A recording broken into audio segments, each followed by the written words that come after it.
In other animals such as snails, individuals can change sex, indicating that sex is not genetically determined. However, in human beings, the sex of the individual is largely genetically determined. When we talk about reptiles, when we talk about alligators, crocodiles, in these animals, environmental factors decides the sex of the animal, and these are dependent upon temperature. The temperature at which fertilized eggs are kept determine their sex. But in the case of human beings, genes inherited from parents decide the sex of the offspring. In other words, the genes inherited from our parents decide whether we will be boy or girl.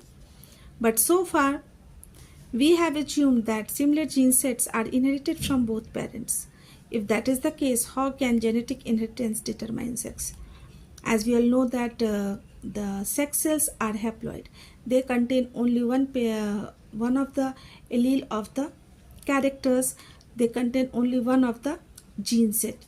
So, to maintain the DNA stability, to maintain the chromosome number constant, these sex cells are haploid. The explanation lies in the fact that all human chromosomes are not paired. Most human chromosomes have a maternal and a paternal copy, and we have 22 such pairs. We know that out of 23 pairs of chromosomes, we have 22 pairs of chromosomes which are called as autosomes. These are the body. These are called as the somatic chromosomes. The all body cells have. They are similar in both male and female. But one pair called the sex chromosome is odd and is not always being a perfect pair. Women have a perfect pair of sex chromosome, both called X, but men have a mismatched pair in which one is a normal sized while the other is a short one called Y. Here we have seen that male have two sex gametes, that is X and Y, whereas female has two X chromosomes. These are called as X.